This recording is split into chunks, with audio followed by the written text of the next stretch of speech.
Lleva mucho tiempo viviendo clandestino prácticamente. ¿Cómo es vivir en esas condiciones? Mire, yo tengo 38 años de edad. 28 años fui pobre y me transporté en buses. De esos últimos 10 años que restan, 5 años he estado en la clandestinidad. Y los otros 5 años los dediqué todos los fines de semana al servicio del pueblo. Yo he sido un hombre que me considero feliz. Siempre he estado contento, siempre he estado optimista, siempre he tenido fe en la vida. Porque yo pienso que los momentos difíciles siempre aportan la experiencia. Y es lo más grande que pueda tener una persona en la vida, su experiencia.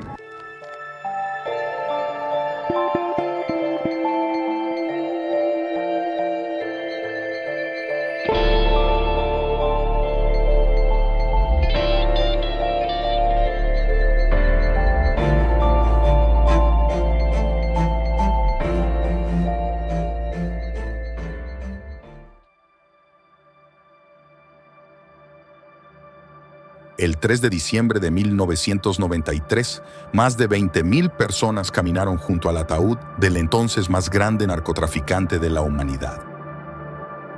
El país hace solo meses no paraba de escuchar explosiones, pero ahora estas personas lloraban y sentían con dolor su muerte.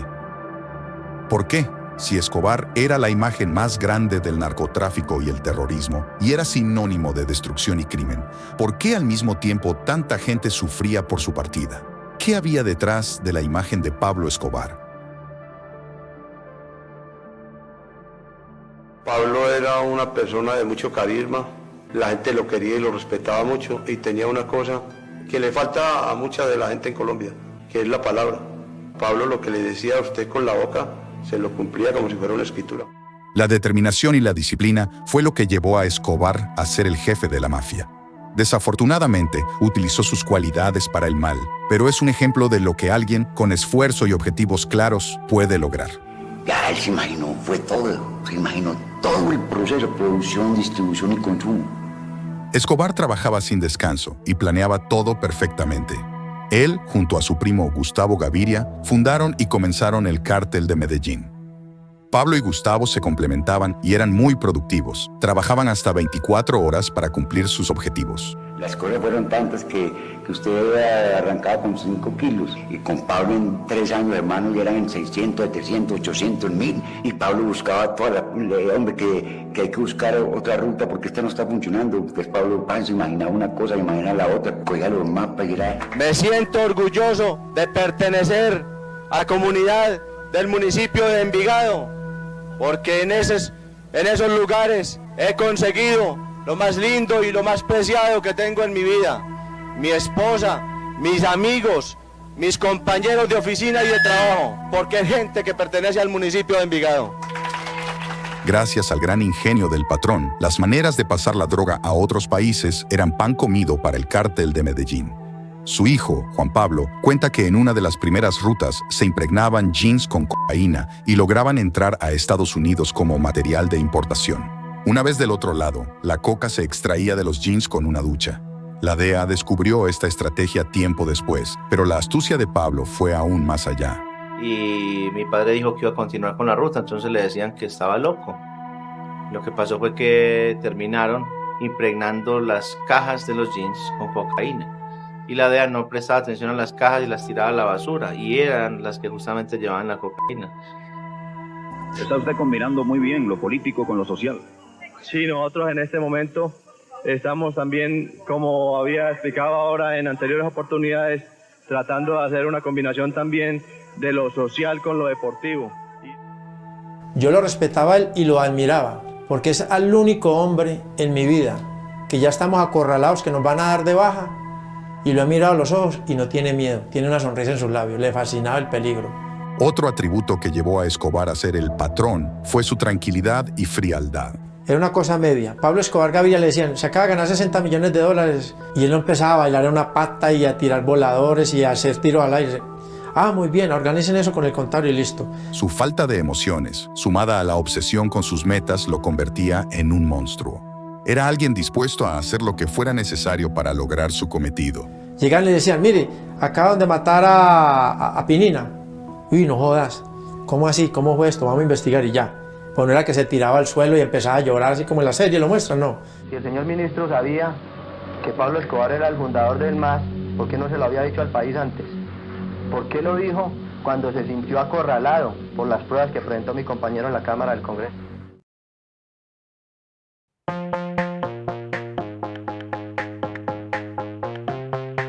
La hacienda Nápoles contaba con una sorprendente extensión de 1.600 hectáreas, aproximadamente 36 veces el tamaño de la Ciudad del Vaticano o 5 Central Parks de Nueva York. Escobar importó cerca de 1.500 animales, entre ellos varias especies exóticas que llegaban por primera vez a Colombia e incluso eran raras alrededor del mundo. Las loras negras. Esas loras negras eran las únicas loras negras en cautiverio que había en el mundo. Y costaron $50.000 el par.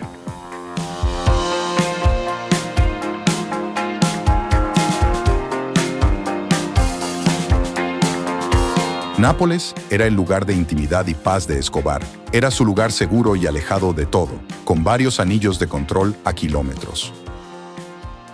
Así como de lunes a viernes se trabajaba sin fin, todos los sábados y domingos eran destinados, sin falta, a la recreación y a la fiesta.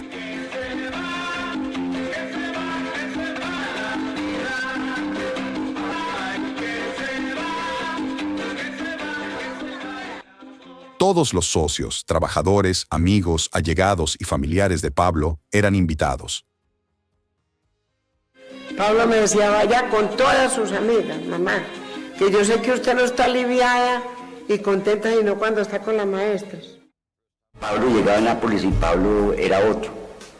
Pablo no te hablaba de absolutamente nada. Pablo era feliz mirando los animales, Pablo era feliz recorriendo Nápoles, viendo los árboles.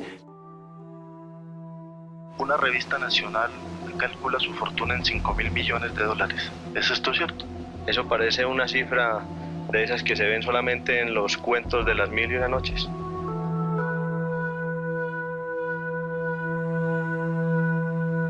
Escobar llegó a controlar el 80% del flujo mundial de cocaína. Gran parte de su fortuna la destinó a la adquisición de bienes y propiedades. Se estima que invirtió alrededor de $63 millones en la construcción de la hacienda Nápoles, donde tenía todos los juguetes de la época. Pero su prioridad siempre fue reinvertir en su negocio para que siguiera próspero. Otra gran parte de su fortuna se iba en el pago generoso a sus trabajadores. Los mafiosos se preocupaban por tener las mujeres más lindas, los diamantes más grandes, las fincas con piscinas más bonitas, los mejores aviones.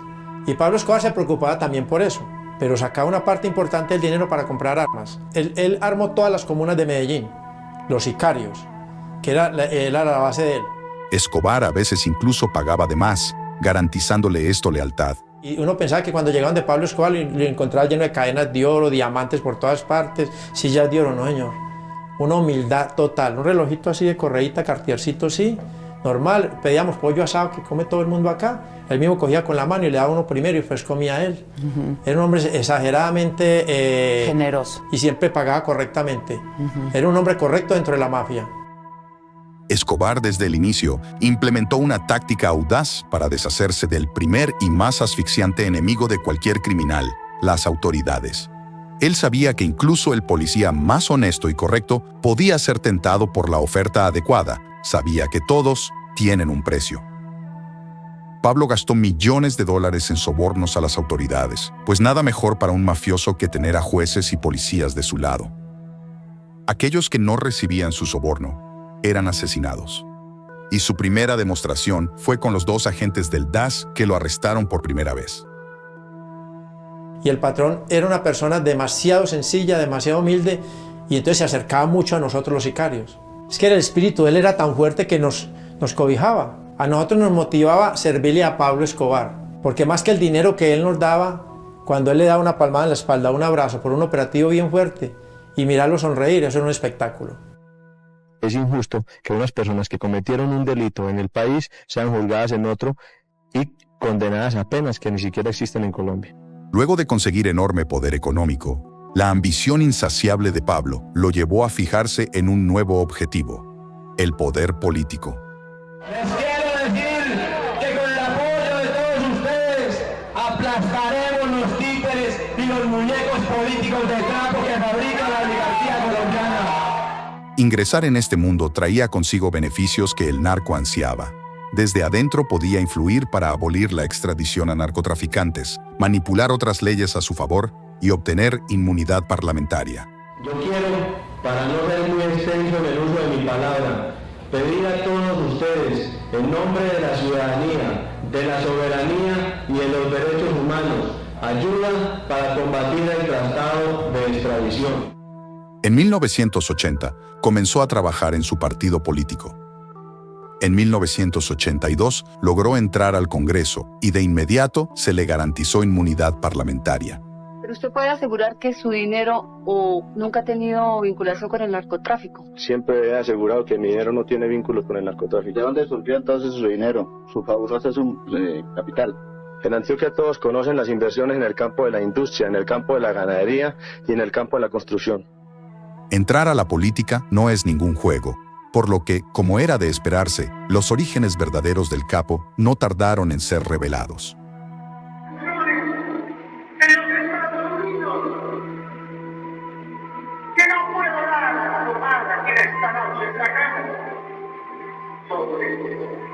Actuaciones delictivas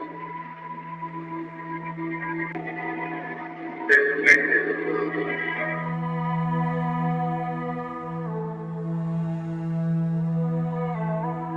El señor ministro de Justicia, a la audiencia con nombre dijo que usted tenía varios procesos pendientes en los Estados Unidos. Precisamente en estos instantes les voy a exhibir el pasaporte oficial que les puede mostrar a ustedes cómo el gobierno de los Estados Unidos me otorgó la visa para visitar ese país. Además soy un visitante asiduo de esa nación. Entonces les quiero demostrar con este pasaporte que el señor ministro de Justicia está faltando a la verdad por segunda vez.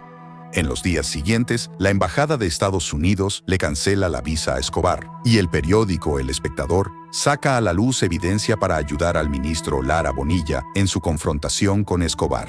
Archivos del reportaje de la primera caída del capo, su primer arresto. El mundo había comenzado a darse cuenta de quién era realmente Pablo Escobar, de dónde salían sus riquezas y cuáles eran sus verdaderas intenciones. El patrón salió de la política tan rápido como entró, y sin saber, había cometido su peor error. Bueno, yo había tomado la determinación de no participar más en política y por consiguiente la no asistencia mía a la Cámara de Representantes. Si alguna vez había decidido intervenir en política era porque sentía la necesidad de prestar un servicio a la comunidad. Pero yo he tomado la determinación de retirarme definitivamente de la política porque considero que para prestarle un servicio a la comunidad lo puedo hacer con mis obras cívicas sin tener ninguna participación en ella.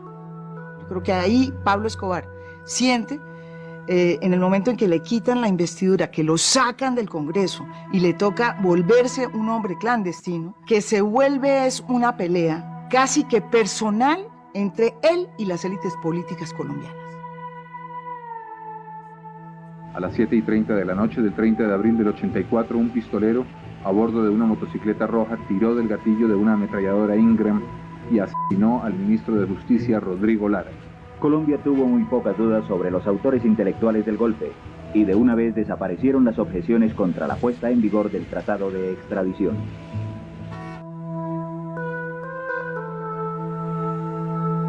La razón por la que un narcotraficante como Escobar logró entrar al Congreso de la República Colombiana fue por sus años de campaña política, por sus contactos y figuras influyentes interesadas en su dinero y, en definitiva, por sus obras sociales. Nada ha cambiado.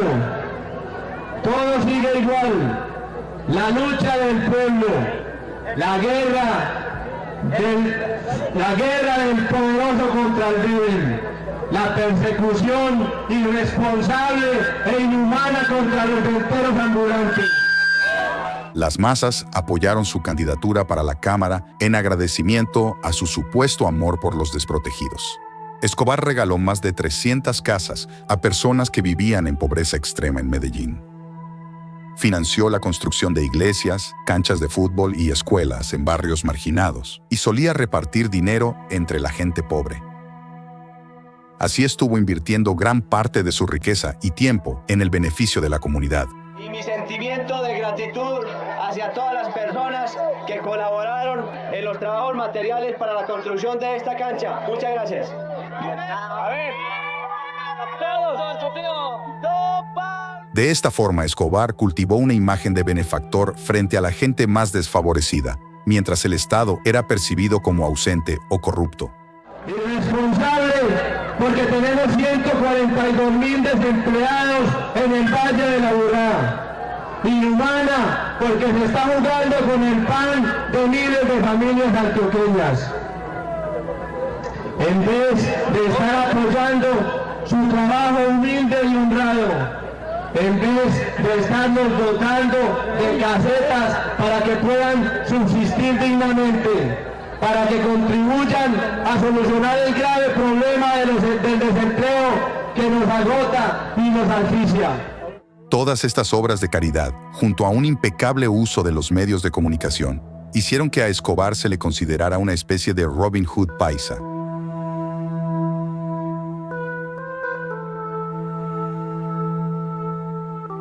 A conversar con él, porque con Pablo era muy agradable conversar. Pablo era muy tranquilo. Yo nunca lo llegué a ver bravo.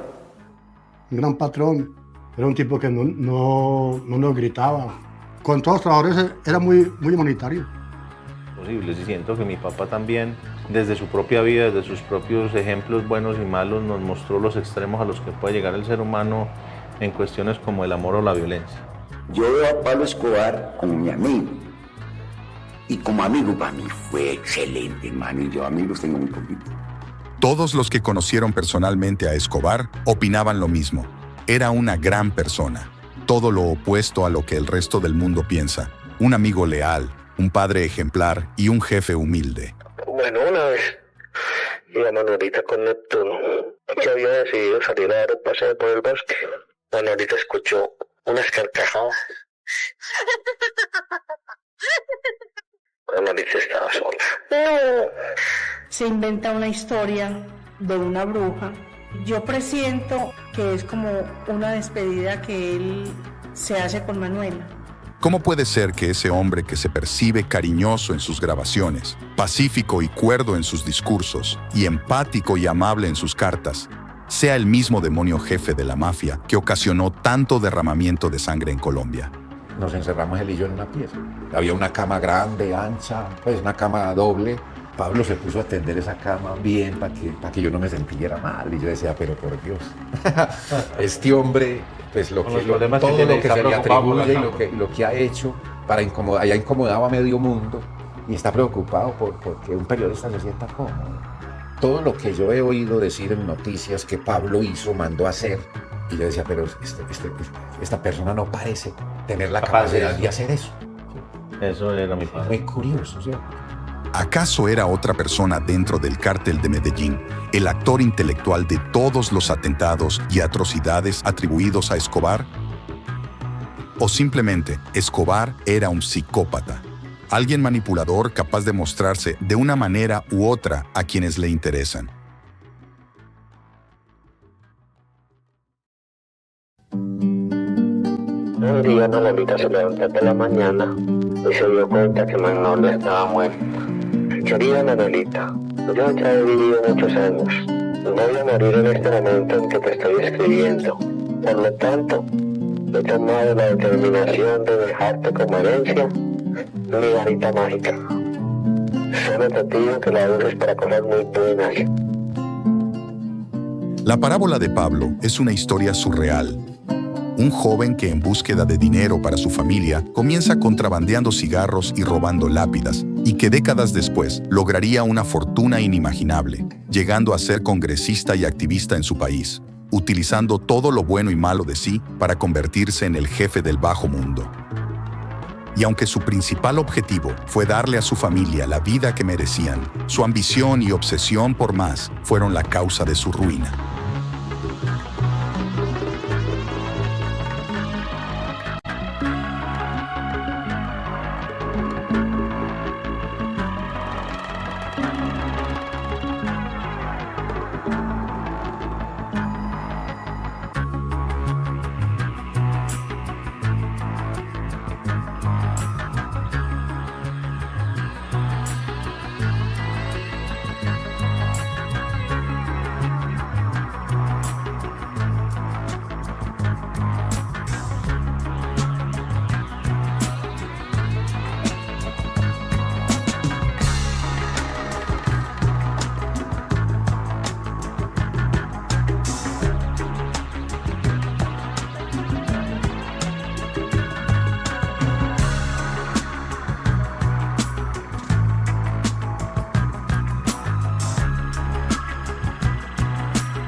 que todos los adolescentes y todos los jóvenes quieren ser Pablo Escobar, pero todavía no saben muy bien para qué y qué fue lo que hizo ese señor.